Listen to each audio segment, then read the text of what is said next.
I just came across the sweetest video of a French vlogger traveling on a train across China. You're a good friend, Jerry. Oh, thank you.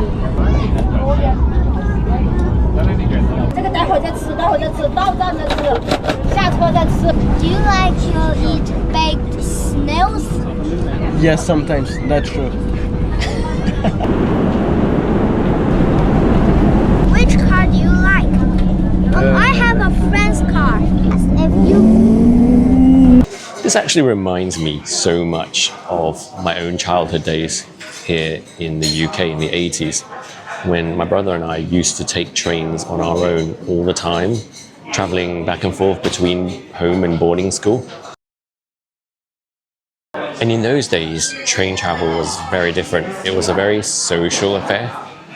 I always ended up chatting to the man sitting next to me, man or woman, totally random conversations with complete strangers. And as opposed to them, I was this little Chinese oddity with a rice bowl haircut, because that's how I looked at that time.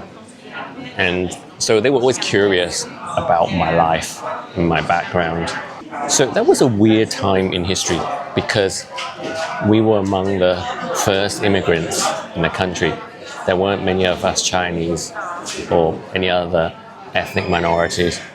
So we did face a certain degree of habitual racism, like frequently, like practically every day. So while you were made to feel unwelcome by a really small but loud minority, the average person went out of their way to welcome you and make you feel at home and show some interest, especially as a child.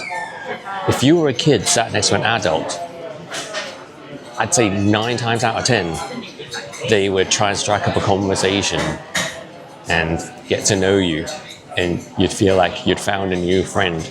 Something that really doesn't happen much anymore these days, I think, where most adults don't talk to other people's children. can you write your English name on the book? Yeah, sure. Hello? Hello, how are you? I'm so ashamed to say that I cannot read Chinese.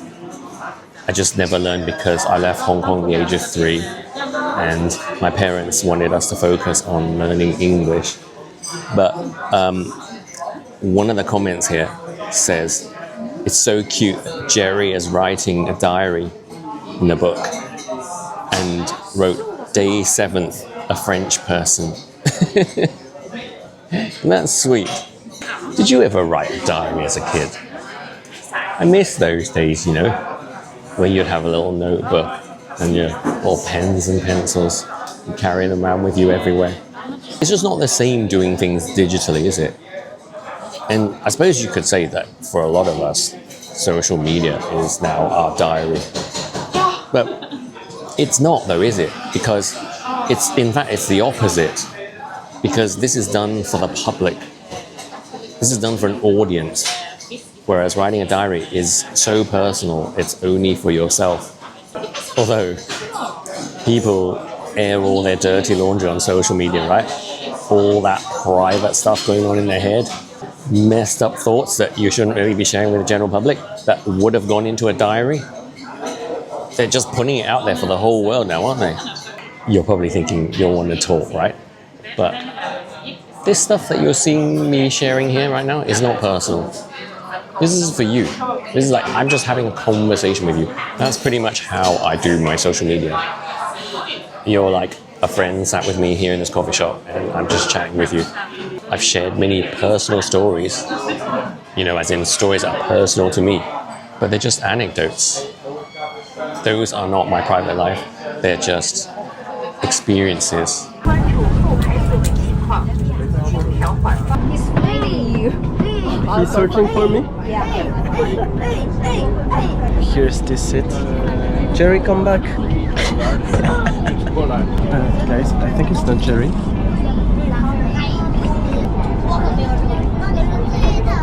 I love how everyone's eating on this train. It just feels so casual, doesn't it? And I remember back in the day, here in the UK, if you got a train after work, everyone will be eating as well. A lot of people had Burger King, and then that was like in the 80s and 90s, people had Burger King. And then at some point in the 2000s, it switched from Burger King to sushi, and then again it switched from sushi to katsu chicken curry. You don't see that much anymore today because it's become less accepted to eat on the train.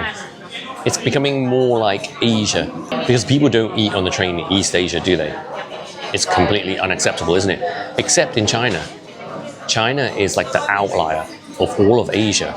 I feel like China is where people are most natural. They don't have strict etiquette that they must follow on trains. They just get on with their life as if they're at home. 你是第一次来中国吗？不第一次 second time. And you 第一次？我住在中国。你是中国人吗？啊 ，Jerry。我原来有这条。I go back. Okay, you are the real Jerry. Yes. You know. He was a clone. 请您在取开水时注意不要接的太紧。 And you have you already traveled outside of China? Yes. Where to? Guangzhou. Yes. But it's in China. Yes. Guangzhou is a massive province in the south of China where they speak Cantonese, which is what they speak in Hong Kong too, which is adjacent to Guangzhou. And it's my motherland, as in where my mother was born.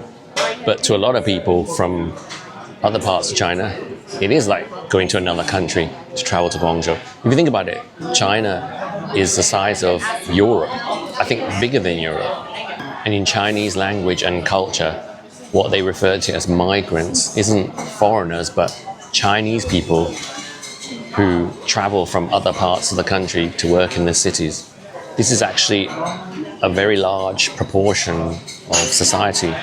And interestingly, like migrants here in the West, the Chinese migrant workers also have less rights. Although obviously here in Europe, that's an arguable matter, right? I'm not going to go into that here in this video, but you know, a lot of people are saying that they are the ones with the privilege right now. But yeah, that's not what this video is about. You just passed from the first to the fifth.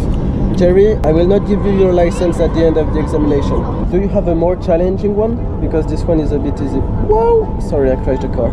This one is MP3. It's Chinese story. Okay, my level in Chinese is not that good to listen to this story. We're gonna play a game. Yes, another game. It's called King of Silence. The first one who says something lost. Yes. I told you. You lost.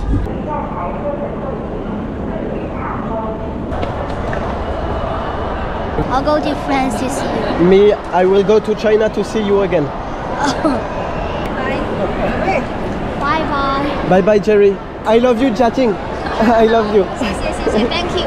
Isn't that so sweet the way it ends? I'll go to France to see you someday. And you know what? I really hope he does. I hope. Actually, there are a lot of comments under the post wishing that they will meet again as adults. Wouldn't that be amazing? But back in the day, this wasn't that uncommon. Like, people would regularly meet on trains and buses and whatnot and become instant friends and exchange details. And this could lead to lifelong friendships, or in some cases, marriage. Certainly, when my mum was traveling, without us, you know, like she went back and forth a lot between the UK and Hong Kong. She'd often turn up when we went to collect her at the airport. She'd turn up with a stranger who'd come and stay with us for a while. Yeah, she'd often struck up conversations with people who needed somewhere to stay. Because back in the day, that was another thing. It was quite normal to travel without making any plans for your accommodation at the destination. You just sort it out when you get there. You didn't have sites where you book hotels in advance, right? So you just go around looking for a hotel. And so it's something that I've done many times. And my mom was always meeting people like that. on the plane and they'd end up staying at ours. Kind of like, you know, this was the era of hitchhiking as well, right? Hitching a ride on the side of the street was normal. You just stand there and hold your arm out like you're trying to flag down the bus, and you'll just hop in the car of whoever's the first person who would pull over for you. Yeah, I remember when we were driving across the country, we often picked up hitchhikers. I know it sounds weird today, but yeah. But you know what though? I think possibly what killed it was that movie, The Hitcher. Did you see that? Did anyone watch The Hitcher? Yeah. But yeah, getting back to this train in China, don't you just love the atmosphere? It's one thing that makes me quite keen to visit China, just to immerse myself in that old school way of living. It was so noisy, there was so much conversation and so much hustle and bustle in that carriage. And that's something I really miss from the 80s. I remember having one really memorable journey from, I think it was Los Angeles to Palm Springs via San Bernardino.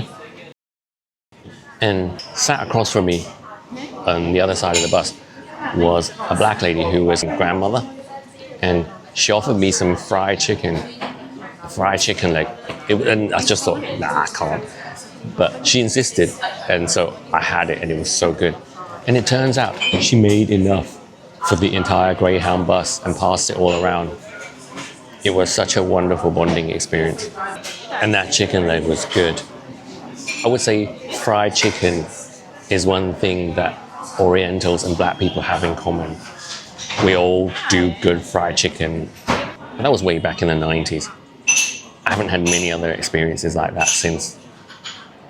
There was one flight I took from London to Vancouver a few years ago, where I sat next to this Canadian lady, and we started chatting after takeoff, and we ended up talking for like 7 hours, like basically most of the flight, until I got tired and fell asleep.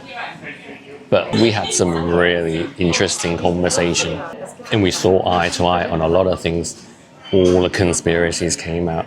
So if you're watching this now, do say hi. I can't remember her name. But yeah, I'm digressing again. But one thing that looks very appealing about China is the way it's kind of like trapped in time, and people behave like how they used to behave in the rest of the world. Before, everywhere became ultra conformist and rigid. So many rules to follow, especially in Asia, because in other East Asian countries, you're not supposed to talk on the train. In Japan, I think it's forbidden. It's total silence.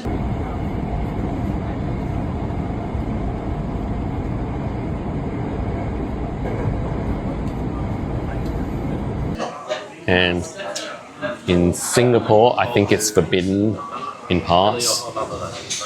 And in South Korea, I'm not sure if it's forbidden or if it's just taboo. It's just inappropriate to speak on public transport. Yeah, I don't think I would thrive in that kind of setting. I belong in China. I know my fellow Hong Kongers are probably rolling their eyes at that, because I'm not talking about government here. I'm not talking about any of that kind of stuff. And what is authoritarian government anymore anyway? There was a time when the creeping authoritarianism in China seemed like a real threat, and a lot of my fellow Hong Kongers escaped here to the UK and to other parts of the world. But since then, we've caught up with China. The UK was recently added to that list of countries without free speech, right? This isn't that kind of video though. I don't want to go down that avenue here. I just think I would get on well among Chinese society, because society and government are two completely different things, right? Often opposites. And actually, by comparison, in many ways, life seems much more free over there. People just get on with it, just do what they want, right?